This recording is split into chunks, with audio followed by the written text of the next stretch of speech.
I want to talk a bit more about this. Professor Shabir Mahdi, the Executive Director of Vaccines and Infectious Diseases Analytics Research, the unit there at Wits University, joins me now live.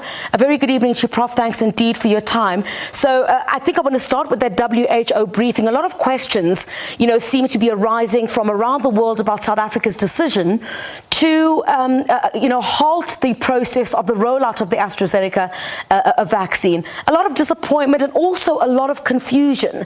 What are the implications, of putting this AstraZeneca program on hold? I think let's start there. So good evening. So I think we need to place it into context. So obviously the way South Africa had planned on rolling out the COVID vaccines is first to healthcare workers and then to individuals at high risk of developing severe disease. Yeah. And the reason why we wanted to target healthcare workers to start off with is because we know that they're at higher risk of being infected with the virus, but not necessarily very enriched for people that develop severe disease. So the healthcare workers, although there's a percentage of them that do have risk factors for severe disease, by far and large, the majority of healthcare workers don't have underlying predisposition to developing severe disease. Now, in the context of a vaccine trial where we showed that the vaccine is not going to protect against mild and somewhat moderate illness, there's not going to be much benefit for us to roll out full steam ahead and vaccinate healthcare workers when we know that it's only a fraction of them or a percentage of them that will stand to derive any benefit should the vaccine still be able to provide protection against severe disease. So I think it's a completely calculated sort of measure.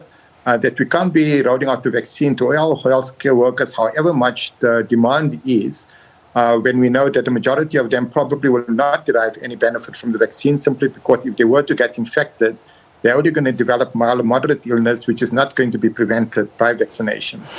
So what we require in South Africa is a much more nuanced approach. And unfortunately, I don't think that message has really filtered into the international media in terms of the strategy that we were planning on embarking in terms of who was going to receive vaccine at an initial stage. So what needs to happen is that we need to have a much more nuanced approach with the information that we've got available to us. And it applies both to the AstraZeneca vaccine as well as the Johnson Johnson vaccine. The reality is that even a Johnson Johnson vaccine, there's no evidence that it is going to protect against mild infection from the virus. So what we need to do is try to maximize the opportunities at hand, which means that all the vaccines that we've got currently, both the AstraZeneca vaccine as well as whatever Johnson Johnson vaccine does become available, we need to target it at those individuals that are at greatest, that have the greatest chance and opportunity of being able to benefit from it. And that is individuals that actually have risk factors that predisposes them to developing severe disease and in fact dying of COVID-19. The ramifications of what we know now, we heard Prof. Karim indicate to the WHO that while these latest developments would not necessarily change the start date of the vaccinations, it will, however, impact on the escalation. Would you agree with that? Well, insofar as it depends on how much vaccine we've got and who we actually target for vaccination. So certainly we don't have the vaccines that we require to prevent mild infection and most of the moderate infection. We don't have those vaccines available to us. So we've got vaccines that probably still protect against severe disease, which means that the target group is not going to be 40 million by the end of the year, but rather should be roughly about 10 to 12 million individuals that are at risk of developing severe disease. So we need to have a much more focused approach. Unless overnight another vaccine becomes available to us in large quantities, then we can continue pretending like we can vaccinate 40 million people in South Africa. But that is not the reality. The reality is with the first generation of COVID-19 vaccines, the knock that we've seen in terms of the efficacy of the vaccine against mild and some moderate infection is something that is going to transpire for almost all of the COVID-19 vaccines that are currently available, including the Pfizer vaccine, including the Moderna vaccine. It might not be as dramatic as for the AstraZeneca vaccine, but rest assured, based on the evidence that we had from a Novavax study in the United Kingdom and South Africa, all of the vaccines are going to have a lower efficacy against mild and moderate infection, which, as you know, makes up more than 90%, in fact, more than 90% of all of the COVID-19 illness. But having said that, Prof, but as we move forward, I mean, clinical safety and efficacy is going to need to be interrogated because all the vaccines that could possibly be used in the country that has not been tested on the new variant in South Africa would need to be tested. To some extent, yes, but it also depends what level of testing you're wanting. So as an example, in terms of the safety, I think we've got an adequate body of evidence that all of these vaccines are safe. They now have been evaluated in tens of thousands of people. So I'm less concerned about safety immediately, but because it's been established to be safe, but rather than the effectiveness of the vaccines. So the starting point is to do some laboratory testing, which gives you an indirect measure as to how well the vaccines will or will not perform, at least against mild to moderate illness. And then if it fails in a laboratory, then we can pretty much expect the readout to be similar to what we observe for the AstraZeneca vaccine. But that doesn't necessarily mean it's not going to protect against severe disease. And I think I need to emphasize that. The AstraZeneca vaccine and the Johnson Johnson vaccine are almost identical in terms of the technology that's been used, and they're almost identical in terms of the immune response it induces in individuals. The one protects against severe disease, up to 89% reduction, and that's the Johnson Johnson vaccine. And the reason we've got that result is because that study was designed to answer a specific question, whereas the AstraZeneca vaccine was not designed to answer whether the vaccine protects against severe disease. It was a phase 2 study, which means at an earlier stage of clinical development, and we had a very low threshold for including individuals as cases of COVID-19, in contrast to the J&J vaccine. Prof, I'm going to ask you this next question because it does cover the domain which you cover at Wits University. I mean, I guess the challenge would also now be to come up with, I think it was one of the UK's at infectious diseases researchers, it was Mr. Tullio de Oliveira, who referred in the press to, the next generation of vaccines that will be able to withstand new mutations. I mean, where are we in this discussion, given the fact that the conversation that's being had now, and what we also heard coming out of the WHO briefing, what we've known is that the tests that had been done had nothing to do with this new variant that we're now seeing in South Africa. Well, I think getting a vaccine that is going to eventually be such that it will never allow for the virus to evolve and develop mutations against it, that is sort of a long-term goal. It's something that's been sort of the holy grail of seasonal influenza vaccines, which we haven't been able to do in almost 60 years. So getting a vaccine that basically will not be sensitive to mutations of the virus is much easier said than done, especially when the focus right now is mainly on what is known as a spike protein.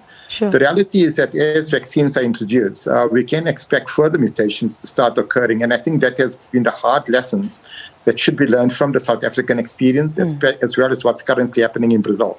Those mutations were facilitated because of a high force of natural infection as you start rolling out vaccines. And especially if your rollout of the vaccines is somewhat sluggish, in that it takes a long period of time to get the majority of the population vaccinated, that lends itself to further mutations of the virus to try to evade the immune responses that is being induced by the vaccine.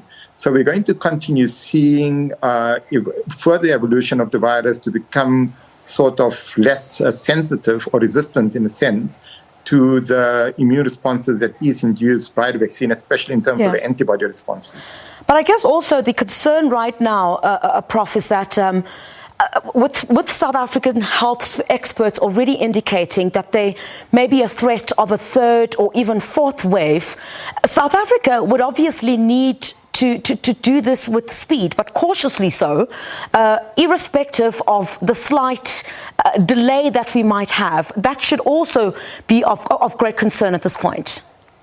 Yep, and I think it's absolutely essential that we're very likely going to experience another resurgence probably come the winter months. But it's absolutely essential that we get focused. And the focus needs to be on protecting lives and preventing our healthcare facilities from being overwhelmed.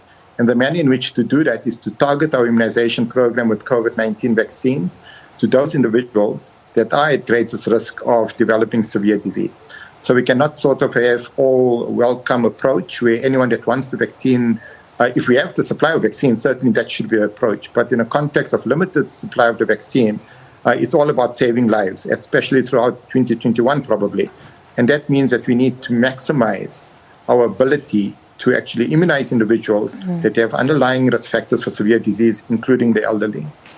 Does this scrap off in its entirety, with all the confusion, I have to ask this, does this scrap off in its entirety the original plan that we had of starting with those healthcare workers who would obviously have face-to-face interaction with patients? How much do we have to doctor our plan or change our plan as South Africa going forward? I think that's part of the information that is missing, from the general South African population that is causing confusion. Where to from now? Where do we start? What is this plan going to look like going forward? How's it going to change? So I think healthcare workers should still be offered the opportunity of being vaccinated, but the reality is that when offering that opportunity, they also need to be aware that it's unlikely that they're going to be protected against mild infection as well as some moderate illness, depending where on the spectrum of disease you're looking at. So what we need to avoid is having healthcare workers believe that because they've been vaccinated, now they've been protected against being infected with the virus, because that is not the case. What it would do is that it would protect them against developing severe disease or significantly reduce their risk. So healthcare workers still should remain a priority, but if it's a 20 or 25-year-old healthcare worker with no morbidities, the chances of that individual developing severe disease is nominal. The chances of that person being infected in hospital is quite high, depending if they're looking after COVID patients or not. But they're not going to derive much benefit by receiving the AstraZeneca vaccine, as opposed to a healthcare worker that's 6 years old that's got hypertension and diabetes. That individual, that healthcare worker is the one that we need to target.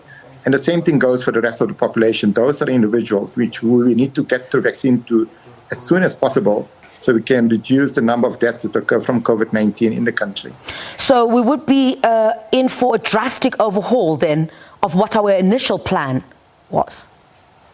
I believe it is necessitated, not necessarily drastic. I think it's just a shift from healthcare workers to what was supposed to be in phase 2, and that is targeted approach of high-risk individuals. Professor Shabir Mahdi, thank you very much indeed for your time this evening. Executive Director of Vaccines and Infectious Diseases Analytics Research Unit at Wits University. Thank you very much indeed for joining us.